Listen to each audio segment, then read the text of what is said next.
going to be a quick review, hopefully fairly quick, of the Happy Hacking Keyboard Professional 2 in the gray and white or beige color. As you can see, this is the keyboard here on my desk, and it's very compact and small. I really like this keyboard in that it has the Topre key switches, and the key weighting of all the keys is a uniform 45 gram, I believe.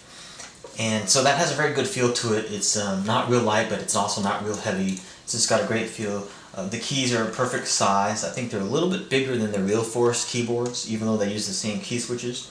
I think the key spacing is a little bit more on this. So in terms of the size of the keys, they feel a little bit bigger.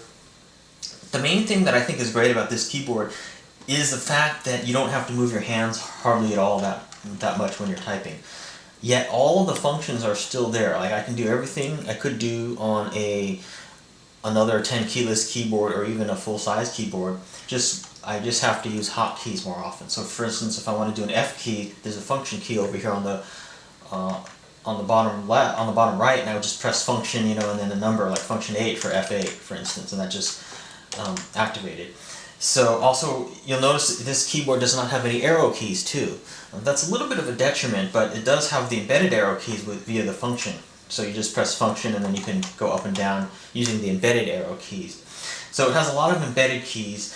There's even a driver that makes it work on the Mac on OS X so that you can have function and then some of these keys, volume up, volume down, mute, power, eject, and stuff like that.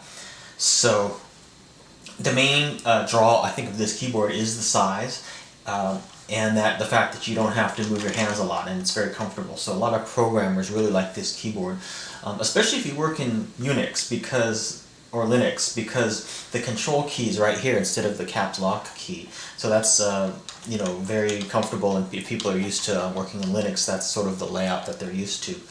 But yet again, it has the caps lock key when I hit function tab, so I don't lose that function at all. This keyboard does take a little bit of getting used to in terms of, the delete key is now right above the return key. Normally it's up here, so the backspace key is right above the return key. So some things are a little bit different, so it takes about a couple weeks or something to fully get used to it, but once you do get used to it, you can just fly and use this keyboard pretty fast. So anyway, let me do a little bit of typing. I will post that video I have another video where I just type on it. I don't review it, but I'll type on it so you can get a sense of how this feels. Again, it's the Topre key switches, which are very highly rated and very sturdy. And here we go.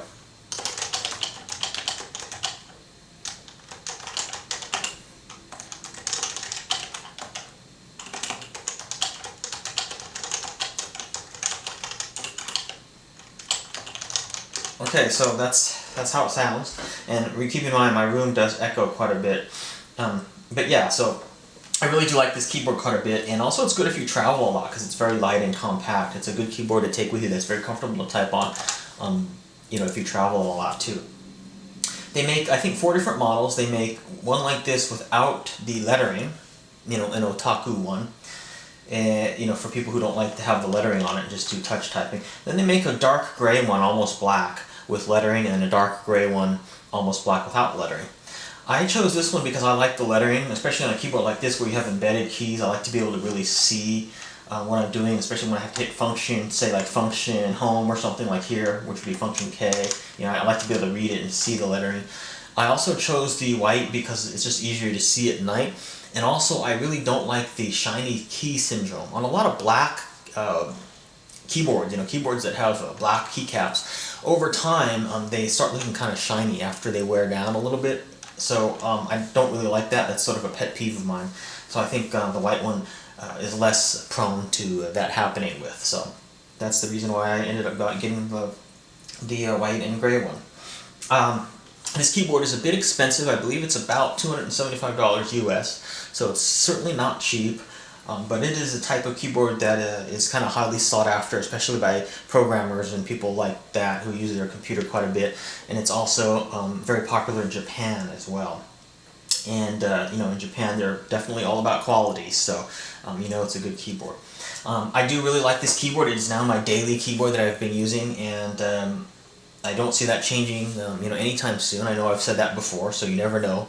but I do really like this keyboard quite a bit and do recommend it quite a lot. It's got a great feel to it, and you know, a lot of people think it has one of the best feels of any keyboard out there. I'm really a fan of the Topre key switches. They have a great feel. They're not too heavy, but yet not too light. You know, they're still tactile, but and also they're very sturdy and they last a long time. So yeah, that's my video. Again, this is the Happy Hacking Keyboard Professional 2. As always, any questions or comments, please feel free to leave them. Thanks for watching.